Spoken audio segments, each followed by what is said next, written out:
Hello, everybody. Okay, this is Com Theory, and today we are talking about cultivation theory.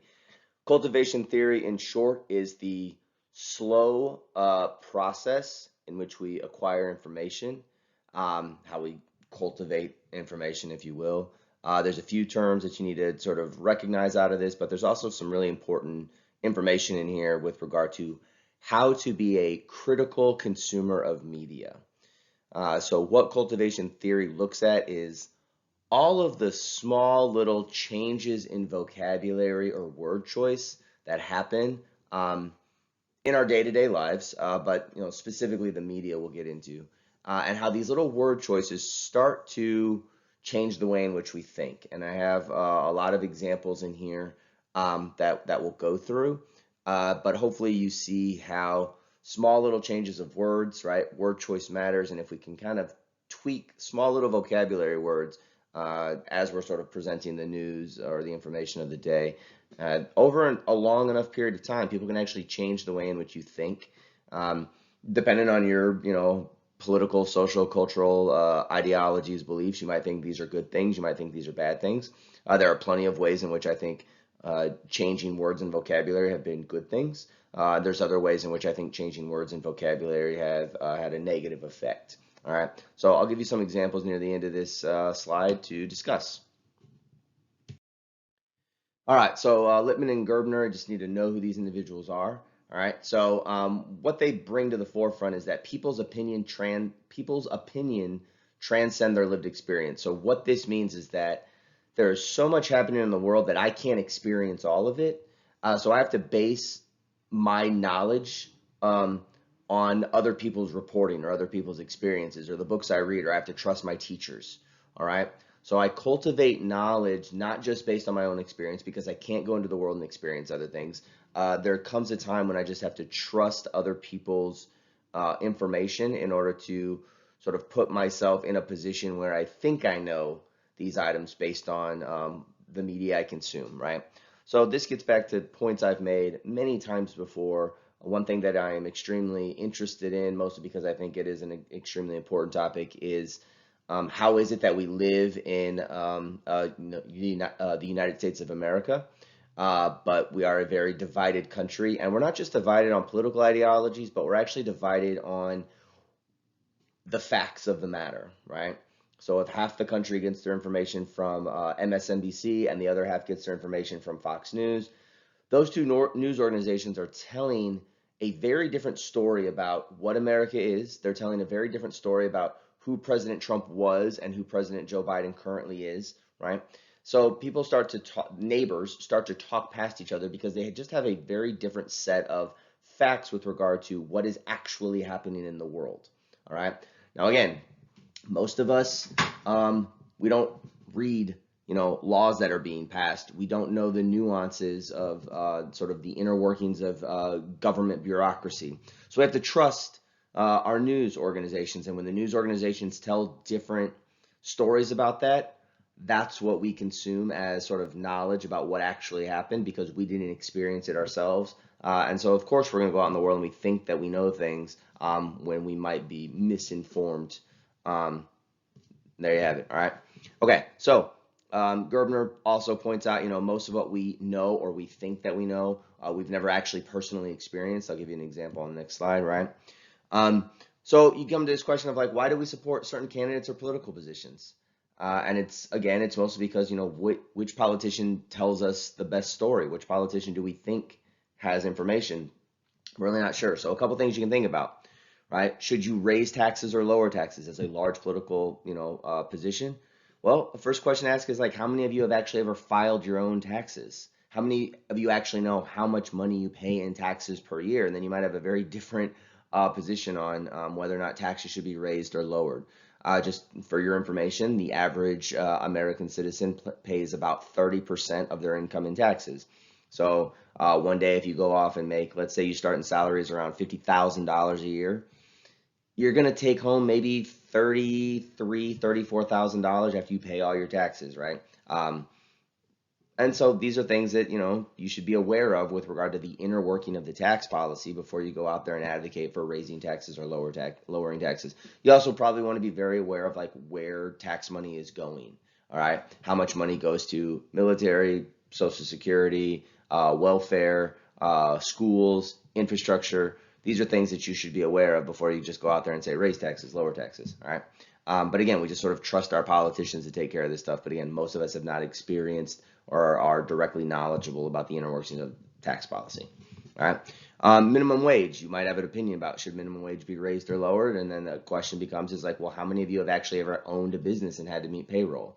So when people go out there and say raise the minimum wage, well, if you've never owned a business, you don't know what it's like to make payroll. You might have a different opinion on it, right? And I don't mean like Amazon and Walmart. I mean, local Joe Schmo's hardware store that only employs 15 people. Something like 90% of businesses are small mom and pop businesses. And so this becomes an interesting debate to have. So if you've never owned a business, and you had to meet payroll, like where is your knowledge coming from with whether or not raising the minimum wage is good or bad? Or if you want to raise the minimum wage, should you raise it to $10 an hour, $15 an hour, $20 an hour? Like where should the minimum wage be set? All right. And then, just sort of a general question when it just comes to politicians in general, right? How many of them have ever run a business, right? So politicians are setting policies on far as regulations, business regulations, tax policy, minimum wage policy for businesses. So you want to ask politicians, like, how many of you have actually ran a business? How many of you know what it's like to run a business? Politicians obviously involved in military operations. Well, how many of them have served in the military? How many of them know what happens with regard to military readiness? What does it take to, lead an army? All right. They set welfare policies. So how many people who are politicians have actually ever lived in poverty, right? With regard to knowing what the best move forward for welfare reform might be. All right. So these are interesting questions, I think, specifically for politicians. But again, it also gets reflected on us when we support different positions. We act as if we sort of know these things, but really what we know is what the news tell us or what our favorite politicians tell us. But we have to have some humility in realizing like most of us didn't read the bill. Okay, one of my favorite political stories, and by favorite I mean pretty telling on like who politicians in general are. All right, is a story of a guy named George Mcgovern. He was big back in the 60s and 70s. As you can see here, he was a senator from South Dakota. He actually ran against President Nixon in 72 and in Nixon's, in the Nixon campaign in 72. He lost big, McGovern did, but there you have it. So he was a presidential candidate. Like that's how big and important of a national politician this person was, right? So this just sets it up like, here's a guy who has a lot of influence, who is sort of running, helping to run the country, right? One of the most important leaders in Washington for almost, 20 years, right? Pretty important guy, setting a lot of policies. So here's the fun story about him. After leaving the Senate, right, in 81, he went around like any politician. He earned some money speaking. He invested in some small stuff, right? But he invested in this Connecticut bed and breakfast. So, all these people from New York, he's like, maybe they'll come to Connecticut, do a little, B&B weekend. So he invested in this old little bed and breakfast. He was going to fix it up and just kind of retire being this like innkeeper in, posh Connecticut. After he invested in money in it, the bed and breakfast, it went bankrupt. He lost all of his money. Like, again, this is an important, intelligent person who's helping to run the country for 20 years, setting policies for businesses, regulation, tax codes, minimum wage, etc. And a few short years after leaving the Senate, he invested in a small business, right? He's not investing in Amazon stock. He's investing in like, here's a little hotel where people can come and hang out for, a night or two while they, enjoy Connecticut. And it goes bankrupt, right? A few years later, in reflecting on this, right? So in 1988, right, he says the following, and I think this is very telling, all right, on this idea of cultivation theory and how do we think we know what we know when really most of us don't know anything. All right, so he says in 1988, this happened, he was given the speech in the 90s. He went bankrupt in 1988. In 1988, I invested most of my earnings from the lecture circuit acquiring the leasehold of Connecticut Stanford Inn, this bed and breakfast. In retrospect, I wish I had known more about the hazard and difficulties of such a business, especially during a recession of that kind that hit New England, just as I was acquiring the inn's 43-year-long lease. Right? I also wish that during the years I was in public office, 20 years, I had this firsthand experience about the difficulties business people face every day. That knowledge would have made me a better U.S. Senator and a more understanding presidential contender, right? So again, this is pretty emblematic, I think, for most politicians, regardless of your political philosophy. But they go around, and again, this is one of the most important senators during that era for 20 years, running for president, setting the agenda in the Senate, who starts to run a small business and realizes like, oh, this is a lot harder than I thought. But the entire time I was in office, I was the one setting rules for all these business owners, and they were telling me that these rules and regulations were onerous and they were hurting their businesses and my policies were not helping them. But I just kept pushing them along because I thought I knew what I was doing. I tried to run a business for about a year, and within a short time, my entire business endeavor goes bankrupt. All right. So again, this is a really good example of just having some humility, right? You might think you have a lot of information, but you always have to check yourself and say, where does my information come from? And if it's not firsthand, I always have to be skeptical, right? So a journalist on either Fox News or MSNBC might tell you some information about tax policy, but again, you have to realize like they're journalists, right? They're not, tax experts. They might give you some information on healthcare, right? So, Obamacare, Medicare, Medicaid, whatever, right? But you have to, like, they're journalists. They're not doctors. So if a journalist is telling you, like, how hospitals operate, it's like, I might want to go to a doctor or nurse, and they might give me some better information on how to run a hospital. Politicians put in education policies, right? I'm a teacher. I wish politicians would come and talk to me about, teaching and what it's like to teach and how to best set up a school for teaching practices, as opposed to a politician who's never been in a classroom before saying like, this is the best system moving forward for teaching. Nope, right? Now, and again, like I teach college, right? So I teach adult students. I could give you some information on K through 12, but my information on K through 12 would not be well informed, right? K through 12 teachers who have to deal with not only students, but also parents, and the community, right? Because those people live in their communities, as opposed to me, college students are coming from all over the place. K through 12 is very different. So it's like, what do I really know about K through 12 education? I think I know some things. I think I could sort of do it well if I was put in the position, but I have to have some humility and say, I'm not a K through 12 educator.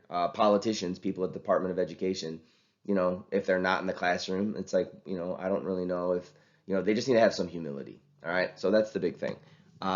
You think you know a lot, but most of the stuff we get is not firsthand experience. And sometimes, we end up being a senator who passes a lot of laws. And then as soon as we have to put those laws into effect on our own lives, we realize like, wow, all these laws I made about business are really terrible. And I just went bankrupt because I can't even figure this out on my own.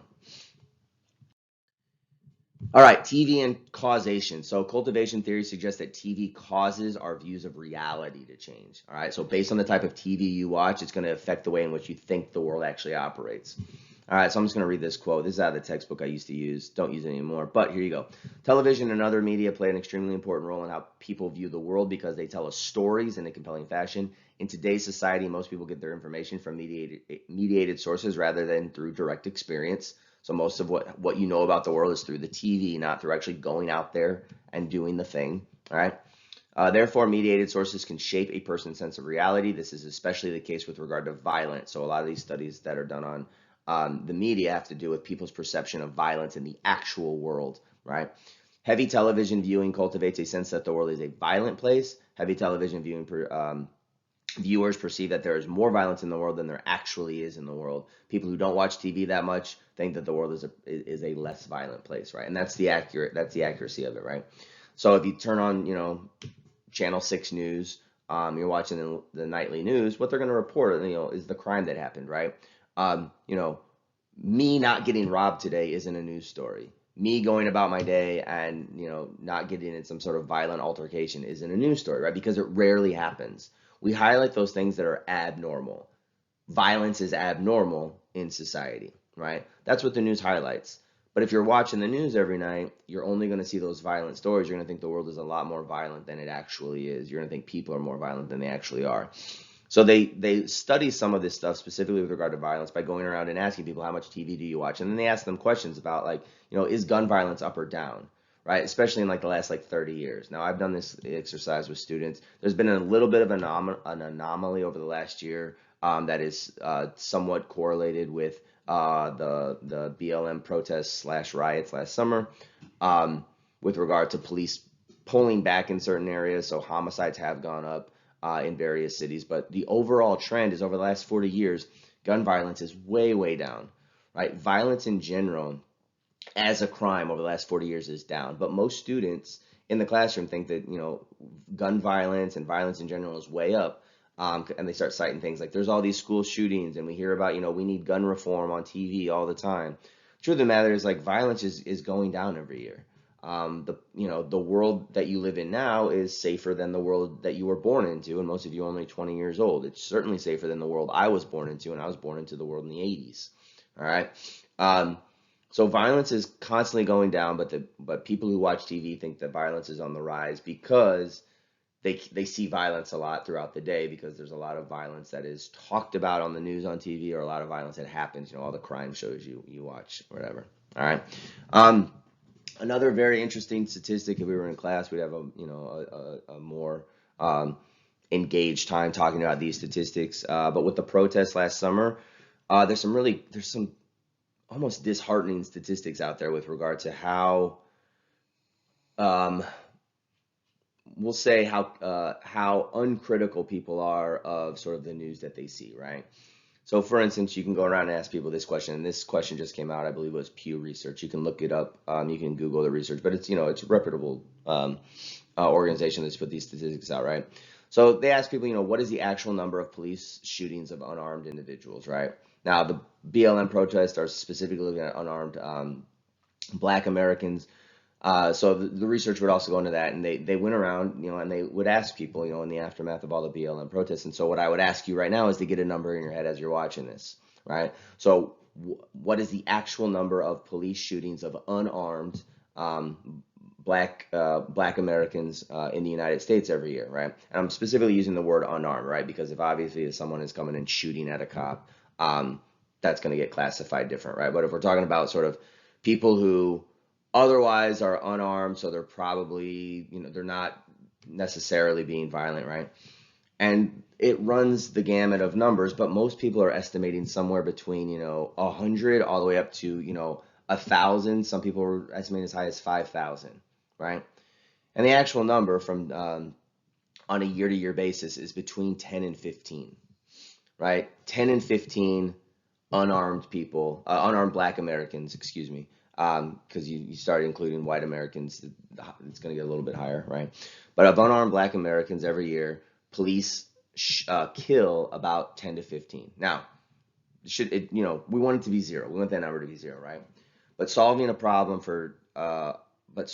issue that affects 10 to 15 people a year is different than solving a problem that would affect 1,000 people a year, right? If there's 1,000 shootings of unarmed Black men a year, that's a different policy that needs to be implemented than 10 to 15, right? So it's not that we're saying that, the killing of anyone that is unarmed is acceptable, but what we're saying is that the way in which you have to go about solving it is going to be drastically different as far as policy that gets implemented, all right? So for people who watch a lot of news, were engaged in the protest, so they break it down, right? And they were engaged in the protest. They thought the number was closer to 1,000, and again, even as high as 5,000, right? People are estimating 1,000 to 5,000 people who were unarmed. People who didn't watch the news that much thought the number was around 1 to 200, right? But still, that's 10 times higher than the actual number, all right? So the actual number of unarmed, of cops killing unarmed Black Americans every year is between 10 and 15, depending on the year. But based on the news you consume, or the Twitter feed that you watch, or the social media you're engaged with, you're going to think the number is drastically different all over the map. All right. So there you have it. TV gives us information about the gives us exaggerated information with regard to the world, and the media we consume can actually then shape the reality as far as how violent we think the world is, or how safe the world is. Um, it can shape our perception of the police, right? Based on the sort of news that we get. It can shape our perception of the wars in Iraq and Afghanistan over the last 20 years, right? It can shape our perception of a lot of foreign affairs based on the news channel that we consume. All right, a couple terms you need to know. The first is ice age analogy. This is the most important one. This one is definitely on the test. These other ones may be as well, but I know ice age analogy is because it's very important. What ice age analogy says is that the process for cultivating information and then changing those small little words and then changing your mind, it's a slow and steady process that happens over a very long period of time. And I'll give you some examples on the next slide of what this looks like, right? But the news just doesn't come right out or the media in general doesn't come right out and say, we're going to drastically shift your worldview. They do so in a way that's very sort of slow and steady. They start implementing, we're going to change one word, we're going to change one vocabulary word, we're going to give you a little taste of this new reality we want to sort of implement in society. We're not going to change it all at once because that's too jarring, right? Ice Age analogy, it's a slow process of sort of dropping little hints that certain things are going to be faded out and other things are going to become more acceptable. And again, I'll give you an example on the next slide, all right? Cultivation differential, right? That's the difference between a perception between people who watch a lot of TV and people who don't watch a lot of TV, right? So if you watch a lot of TV and let's say I don't watch a lot of TV, our cultivation differential is going to be, there's going to be a big gap in it, right? So again, it's not just, it is like if you watch MSNBC and I watch Fox, you and I are going to have very different views of politics, but it's also if you watch a lot of TV and I don't watch a lot of TV, you and I are going to have very different views about just like how the world is based on news consumption, social media consumption, reality TV consumption, etc. All right, so it makes sense that you and I have very different views of reality if we're consuming different media. If I'm reading more books and you're watching more TV, of course we're going to step out in the world and we're going to have different views of how the world is working. All right, so an example of this was, how likely are you to be the victim of a violent crime? Is it 1 in 10 or is it more like 1 in 100? It's actually very, very rare that you are going to fall victim to a violent crime, right? No matter, and this is across all demographics, no matter your sex, gender, age, race, etc. Like it is low probability that you're going to be the victim of a violent crime, right? Heavy viewers of TV are more likely to answer something like 1 in 10. They think they have a 10% chance that at some time in their life they're going to be a victim of a violent crime. All right. People who don't watch a lot of TV are like, it's possible, but it's probably not going to happen. All right. Okay. Mainstreaming, heavy TV viewers tend to blur TV and blur television and media with reality, even though they're very different. So I start to mainstream what I see on TV. I start to mainstream in my own life, right? So this can be a problem if we're talking about, stereotypical representations of individuals on TV, right? This is why stereotypes can become dangerous, because if I see TV and the only images I see are stereotypical representations of people, and then I go out in the world and I treat those individuals in these stereotypical ways that I've seen on TV, I have now mainstreamed that belief and it's carrying it out into my behavior, into the real world with the people in my neighborhood and community. That's bad. All right. You don't want to mainstream your beliefs. It's like, just because I saw something on TV doesn't mean that that's how the world actually works. This can become a problem in politics, right? If I watch TV and every time, let's say MSNBC says that Donald Trump's a Nazi, and all his supporters are white supremacist sympathizers. Let's say I walk outside and I see my neighbor next door with a Trump flag, flying on his door, which I just recently moved, but 6 months ago I lived in a neighborhood, and I walked out my door and my neighbor across the street had a Trump flag. I saw him every morning. He's out there drinking coffee and smoking a cigarette, right? If all I saw on TV was like everyone who votes for Donald Trump is a Nazi sympathizer, and I walk out and I see that flag, like I could very easily look at my neighbor and be like, oh my God, this guy's a white supremacist. This is horrible. Like, get out of my neighborhood. He wasn't.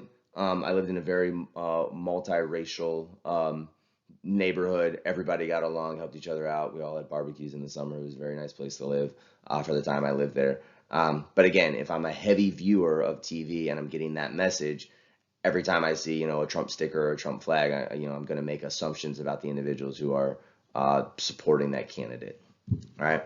And that's not good. All right. And then finally, resonance is when TV and media accurately reflect a person's lived experience. Now, this doesn't mean that it's actually going to happen. It doesn't mean that violence is up, but here's what this would look like, right?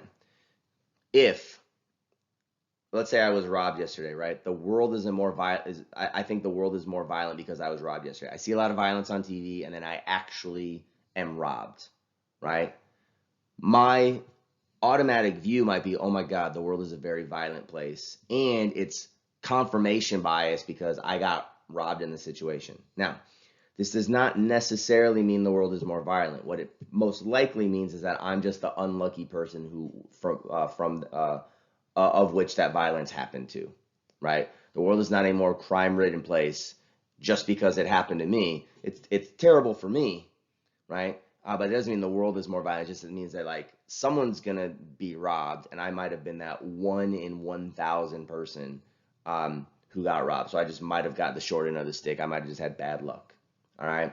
So resonance is when if something happens to you, it starts to resonate with you, and therefore you take your own experience and you apply it. Well, the whole world must be like this. That's not true. Right? Just because you have a bad experience doesn't mean that the entire world is a bad, awful place. It just means like you might have been that one person who had that bad experience. This is one of the problems we talk about in comm research methods with something like this research method called autoethnography. There's ethnographic studies where you go out and you study the world, right? You're just kind of a fly on the wall and you're studying cultures, whatever. Autoethnography is when people sort of study the world through their own personal experiences. And the big problem with that is like, well, I might be the one person who had all those experiences, but now I want to apply them as if my experiences speak for the generalized population. And that's not necessarily true. All right. So just because something happens to me, it resonates with me. I see violence on TV and then violence happens in my life. I'm like, oh my gosh, it's real. It might just mean that I'm the one unlucky person that happened to, but it doesn't mean that statistically speaking, violence is happening more often throughout the world. Okay, let's get into some Ice Age analogy stuff. All right. So first order effects, we first learn about facts from the media, right? So first order, we just learn the facts. All right. What is the murder rate? What's the divorce rate? Stats, facts, definitions. That's first order effects. Just tell me what the facts are through the media. Second order is when we learn about values and beliefs. And this is Ice Age analogy. Ice Age analogy, Ice Age analogy. We learn about values and beliefs. And with Ice Age analogy, the media can sort of shift our values and beliefs, and they try to do so in small increments. Again, if someone comes at you and says you have to completely change your values and beliefs overnight, you're not going to do it, right? But the media can put in these sort of like little pieces of bread to kind of lead you towards changing your values and beliefs, right? Now, here's an example that I think is a good example, right? You might disagree. You all are younger, so you've grown up in a world where same-sex marriage has been accepted largely. So my guess is that you are largely in favor of it, or I mean, probably most of you are probably just indifferent to it and just like, well, that's a thing that happens, and you're probably not actively against it, right? However, when I was growing up, same-sex marriage was a controversial topic that would be on the news a lot. When Bill Clinton was in office, there was this policy for the military called "Don't Ask, Don't Tell." So it was like, should people who are gay serve in the military? And it was like, well, I guess so. Just don't tell anybody about it. If you're out, right? And people find out you're gay, they're going to kick you out of the military. Looking back, it's like, this is a really weird time to grow up, but that's sort of the world that existed, right? People were debating whether or not same-sex couples should be allowed to do lots of things, all right? Marriage was sort of like the end, sort of like the big, the big finale to like, okay, finally gay individuals are being accepted. Okay. But those values and beliefs didn't change overnight, right? It wasn't like the 1990s, like strong no gay marriage, and then all of a sudden, like the next day, they were like, everyone's like, yay, okay, woohoo, let's go celebrate, gay marriages, right? It was an Ice Age effect, all right? So the opinions on same-sex marriage have drastically changed over the last 10 to 20 years. A lot of states took votes on this. I discussed this when I talk about the U.S. Constitution and the fact that we live in a republic and not a democracy, because a lot of states took votes. 31 states took votes, and all of them, including the state of California, which I think is fascinating, voted against allowing same-sex marriage, right? we voted on this stuff in the 90s and early 2000s, and everyone was like, no gay marriages, all right, as a sort of democrat process, right?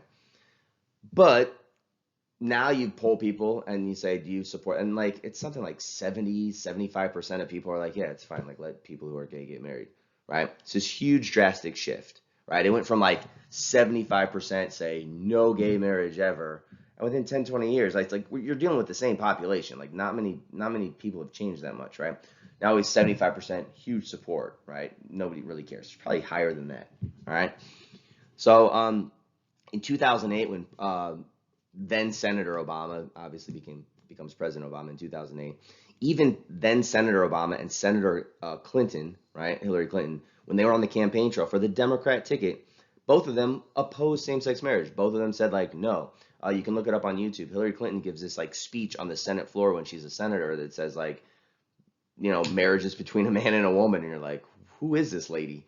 And this isn't that long ago, 13, 14 years ago when she's given this address on the Senate floor where she's like, I support marriage between a man and a woman. You can see, you can look up old Obama clips as well when he was on the campaign trail where he was like, well, like, I understand people want to get married, but like, I go to church and it says man and woman, and like, I'm just going to stick with that, right? So, huge change. Okay. Throughout the 90s and early 2000s, here's the Ice Age part, right? You had shows like Ellen. Now, before Ellen was a talk show host that you probably know her as now, Ellen had a sitcom, right? Like Friends or Seinfeld or whatever. She had a sitcom, and sort of like the finale of this whole sitcom, it runs for like 6 or 7 seasons. The very last season, Ellen comes out as gay on the show. The entire show, nobody really knew, like, actually if Ellen was a lesbian or not in real life. And then sort of like the big lead up in the final season was like, oh my God, Ellen's gonna come out on TV as a lesbian and she's gonna kiss a lady on like it was a huge deal. It was like must see TV. And looking back again, you're like, this is really weird that people were this was that controversial. But it was. And a lot of people were tuning in. All right. But again, Ellen Sunness sets this standard that says, I've been in your living rooms for 6, 7 years. You like me as a comedian. You like my sitcom. And so now that you've sort of like become my friend, like I want all of my TV viewing friends to know that I'm gay. And so she comes out on the TV, right? It's not episode one. Episode one of the Ellen sitcom show, she doesn't say like, I'm Ellen and I'm gay, right? It takes like 7, 8 years for people to like get to know her and like her. Everybody really liked her as a comedian and stuff. And then the season finale, she's like, and I'm gay. Or the series finale, the last season, she's like, I'm gay, right? And so it is this sort of like slow process of having to make people comfortable with this huge value and belief change. Queer Eye for the Straight Guy is a TV show you've probably heard of. They've redone it a couple different times. But again, just a way to put people who are non-heterosexual on TV and say like, look, they're the same as, these people are the same as heterosexual people when it comes to relationships and their wants and their needs and everything else. All right. And then Will and Grace. And I know that they've rebooted Will and Grace since, but again, this was a TV show that was on in the late 90s, early 2000s. And just sort of like slowly was introducing people who were gay to a more mainstream American audience in a way that allowed the American viewing public to say like, oh, like, why are we so worked up on whether or not these individuals date each other or get married or whatever. All right. Okay. Additionally, there are lots of TV celebrities, anchors, personalities, or excuse me, are TV celebrities, anchors, personalities more or less likely to support same-sex marriage. People in the media are more likely to support it, so the way in which they talk about it on TV is going to be more favorable. All right, so this is how we sort of, change our language a little bit, right? So there's certain laws on the books with regard to LGBT issues, right? The ways in which news anchors describe these things, they could say, look, this law is a pro-religious freedom law, right? So whether or not a person should have to participate in a same-sex wedding, so like a photographer baking a cake, should a priest or a pastor be required by law to oversee a same-sex wedding, right? Some people pass these laws and they say, look, they're religious freedom. People, there are religious individuals who oppose same-sex marriage. They shouldn't have to support it through like catering services, cake baking, whatever. This is a pro-religious freedom act. And you're like, oh, that sounds good. I want people to have religious freedom. But you could also say that that same law is anti-LGBT, right? So you could say like this is an this law. It's not protecting religious freedom. It's just it's a law that is very like discriminatory. It's biased. It's prejudicial, right? Just if you don't want to cook a cake for somebody's wedding, that just means you're anti-gay, right? And someone's like, no, I don't want to cook a cake for someone's wedding because I'm practicing this like pro-religious freedom, right? So the way in which the news anchors, depending on the term they use, can have an effect on how you view that law. All right. So I'll give you an example here. I want you to watch this YouTube clip and I'll post it down below, and it's very short. It's like a minute. But it's on the issue of abortion, and you can see how the news anchor, who's Andrea Mitchell in this, right? How she sort of turns the vocabulary a little bit to change the perspective of who her guest is. So they're talking about this issue of abortion, and the guest and Andrea Mitchell asked the guest, like, what is your perspective on abortion? And the guest says, I'm very pro-life. And you're like, ooh, that's like, you want to be pro things, right? You want everyone to be like pro is a good little, word to put in front of any word, in order for people to feel good about it, right? So this guest says, I'm pro-life, and Andrea Mitchell, the journalist, says, oh, on this, like, we're going to call you anti-choice, right? And you can see where this like little turn of phrase, right? It means the same thing. Like pro-life and anti-choice both mean like no to abortion. They both mean the same thing at the end of it. But a small little tweak in the vocabulary used by a journalist can make the audience think differently about the guest. If the guest comes on and says, I'm pro-life, it's like, ooh, who isn't pro-life? This sounds like a great thing to be. But as soon as Andrea Mitchell says, oh, we're gonna describe you as anti-choice, right? It's like, ooh, no, I like my choices. Who's this lady who wants to take away choices from people? What a horrible person. All right. So there's all these small little ways in which news media, regular media can change small little words to influence, Ice Age analogy, these second order effects that can eventually, over the course of 10, 20, 30 years, whatever, change our values and beliefs. All right. And again, sometimes you're going to think they're changed for the good. I happen to think that the ways in which the media handled this issue of same-sex marriage, or just sort of the general acceptance of LGBT people in sort of American media, like, was a good example of small little changes made in the media to sort of make it more accepted. And then again, we mainstream that effect. Go back to the last slide. We mainstream it. Now I walk out my front door and I see people who are gay, and I'm like, oh, like, they're cool, because it's like, maybe I'm a person who grew up like grew up in an era, right, that was against same-sex couples. But it's like, well, I've seen Ellen, I've seen Queer for the Straight Guy, I watch Will and Grace, like, people on TV seem fine. I walk out and I see that my neighbor's gay, and I'm like, oh, like, I'm gonna mainstream that effect, and I'm gonna be more tolerant of the people in the actual world around me. All right, so here's some phrases, right? So again, go back to that Andrea Mitchell clip and watch the way in which she describes her guest, right? Pro-life and anti-choice, they kind of both mean the same thing. It's like no to abortion, right? But the term I use can make you feel differently about the guest. I could come out and say I'm pro-choice, and you're like, ooh, choice is great. But you could call someone pro-abortion, and it's like, oh, like, you want to abort, like, that just sounds worse. But again, I get to choose what word, and the word I choose can influence the ways in which people view these issues. All right, pro-choice sounds great, right? Pro-abortion is like, oh, like, now you're actively trying to give people like, that doesn't seem as nice. All right. These terms do make a difference in how we talk about the issues, how we feel about the issues. Let's look at the issue of guns. You could go around and say, I'm pro Second Amendment, and that sounds awesome, right? It's like, oh, you support the Second Amendment. Who doesn't support the Constitution? Pro Second Amendment is great. Verse, you could go around and say that people are sort of like in bed with the gun lobby, and you're like, ooh, that just sounds. Phrasing it both these ways means like pro-gun, right? But again, the way in which you describe a person can have an effect on how the audience sees them. You could say someone is anti-Second Amendment, right? That doesn't sound good, right? They're taking away your Second Amendment, right? Or the same way it could be like, reasonable common sense restrictions on guns. And you're like, okay, like, I like that, right? At the end of the day, this individual wants to restrict some of the ways or regulate some of the ways in which guns are being used currently.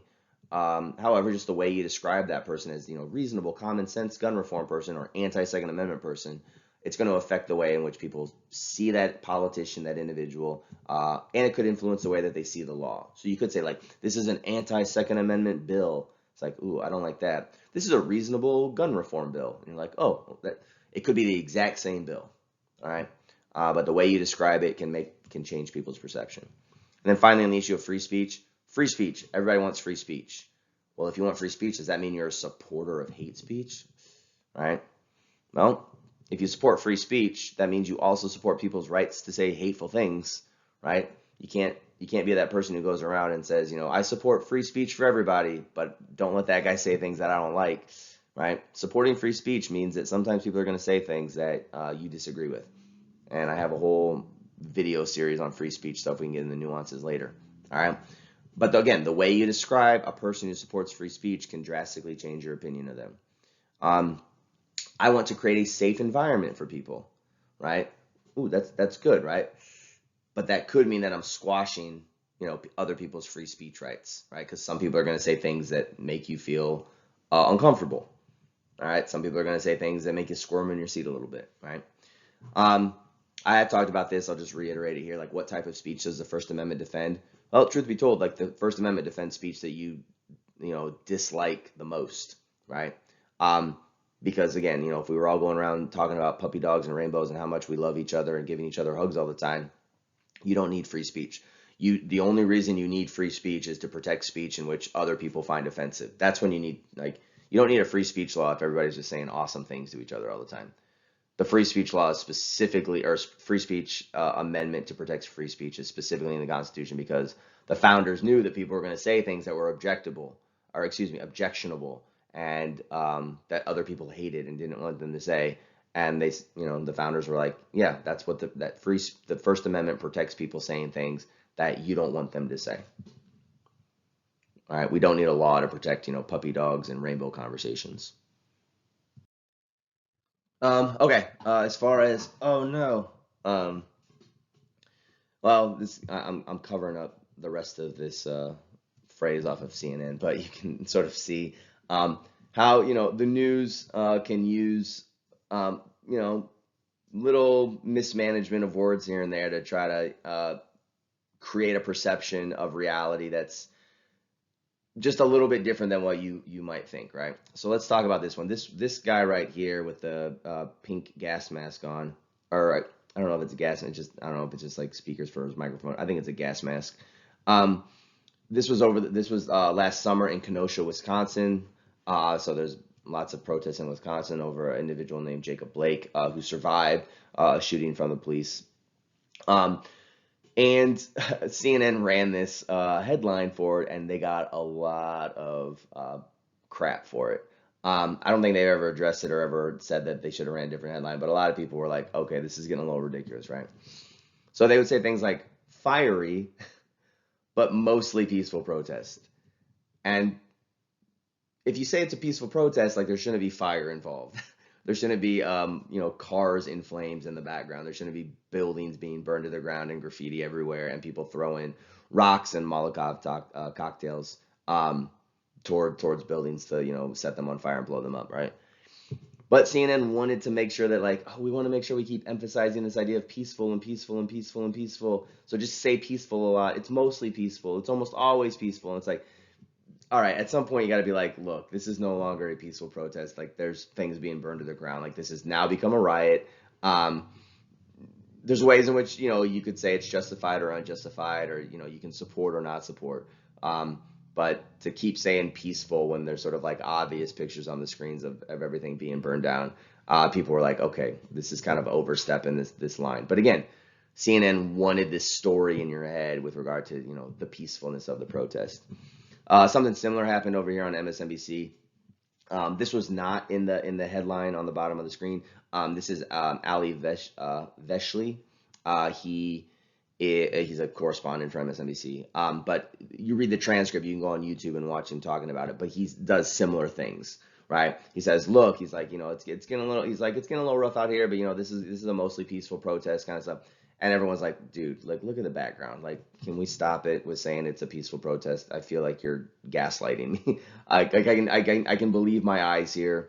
I know you're trying to like create a certain narrative about what's going on, and there's nuance. And for the most part, what would happen is like during the day, right, in all these major cities, like including Philadelphia, which we're near, it was like very peaceful throughout the day. And then at night, some hooligans would come out and start sort of messing with, what had been a very peaceful, organized, productive protest during the day. And then at night, it would just, things would get out of hand. And it's kind of how most of it works, right? When you have millions of people out in the streets, it's like not all 1 million of them are going to stay peaceful all day long. It's like at night, there's going to be a handful of people who start setting stuff on fire.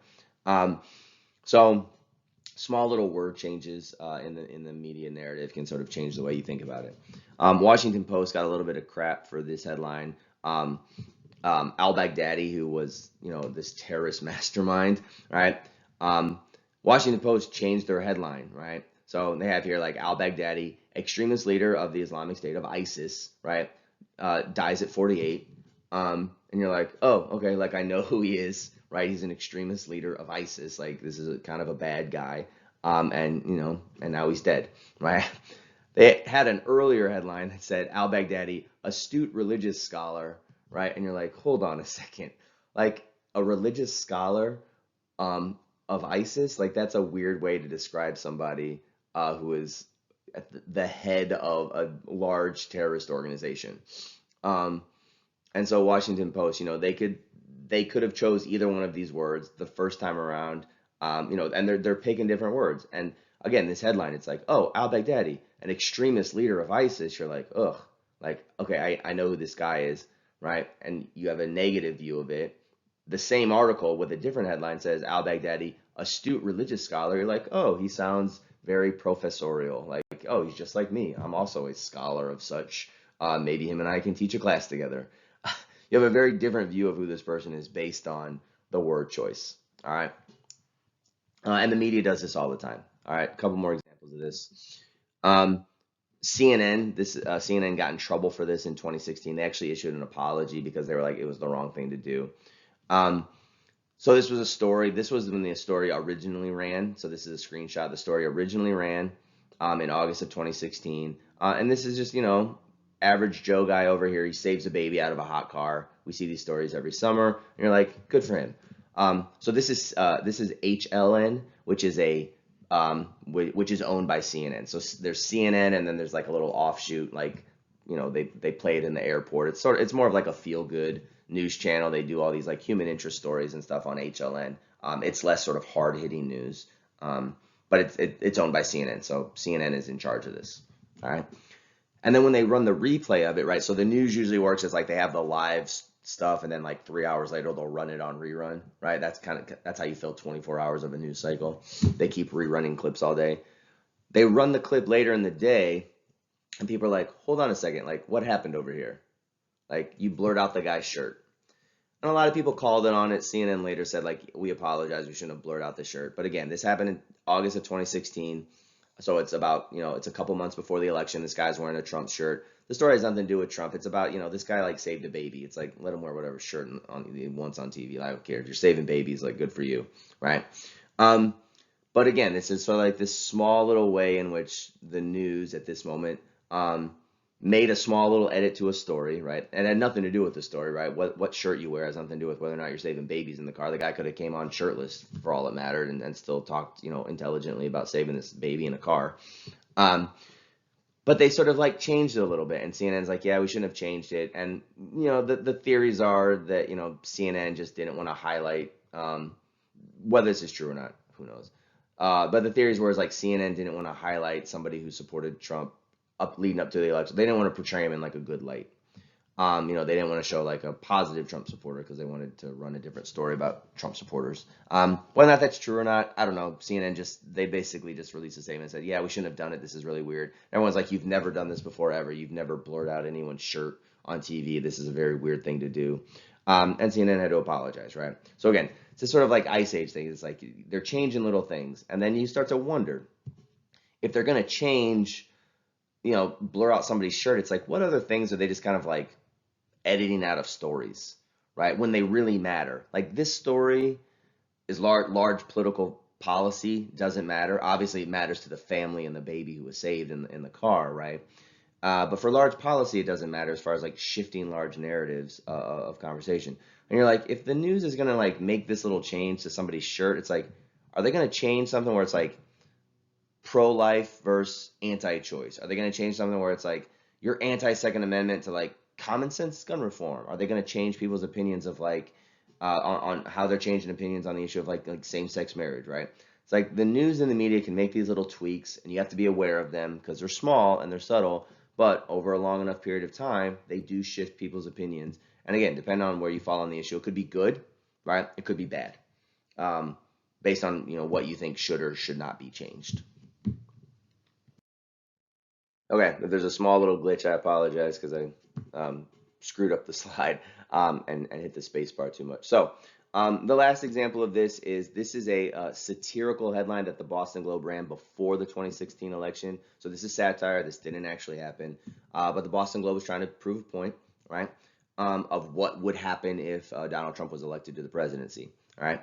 And they ran this satirical headline, and they were like, if Trump gets elected, like deportations begin. President Trump is going to call for a tripling of ICE, which is Immigration and Customs Enforcement.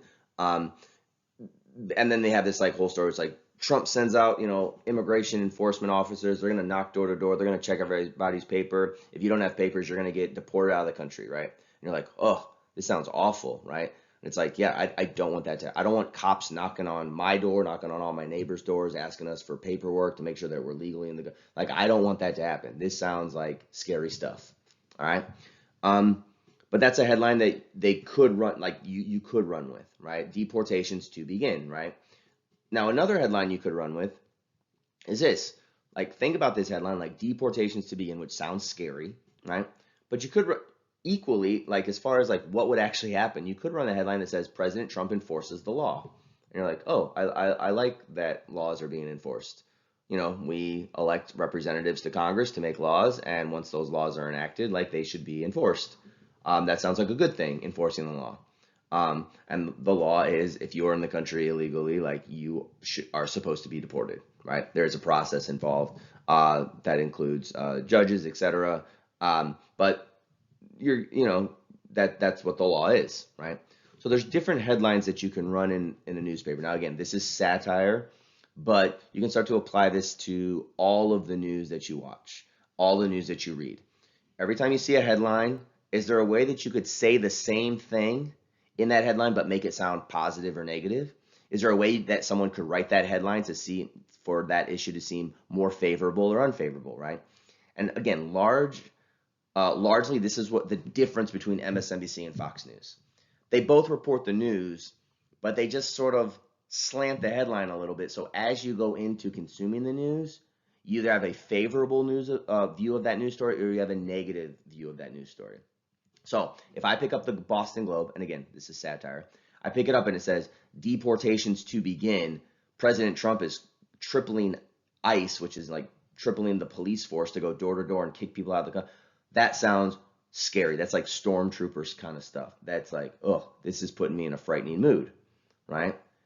You could run the exact same headline that says over here, President Trump enforces immigration laws. And you're like, oh, well, we have immigration laws. Like, yeah, we should enforce the laws that we have, right?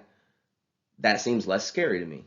But depending on the news that I consume, the headlines that I read, I'm going to have a very different emotional reaction. That's going to change the way that I view the president, whether it's President Trump, President Biden. It's going to view the way in which, or change the way I view my neighbors, going to change the way I view politicians in general, what have you, going to change the way I view the issue of immigration. All right. This is the first week of March in 2021. So right now there is some stuff going down on the U.S.-Mexican border. And there are people who are sort of trying to figure out how to describe it.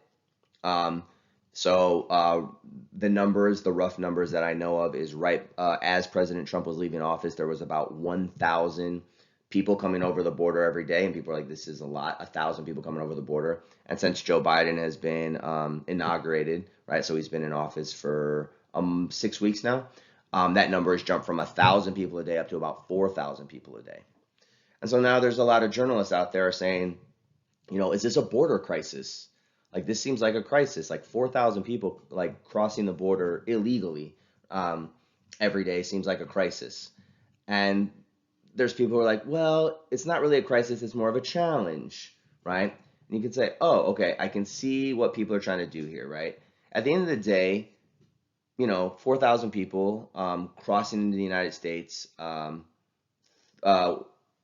with disregard to the proper channels, you know, not going through customs the way in which people are supposed to go through customs. Like, there's 4,000 people. Now, if you call it a crisis, that seems like we got to solve it right now. Like, there's things going on. Let's get more people down on the border, get more agents, get more volunteers. It's a humanitarian issue, right? Because people are coming over. They have nowhere to stay. They have no networks. They have, you know, food. Like, we're setting up facilities, right? So the whole, like, quote unquote, like kids in cages controversy, that was, it's like, those facilities are still there. It's just like now Joe Biden's running them instead of Donald Trump. But it's like they're using the same facilities, right?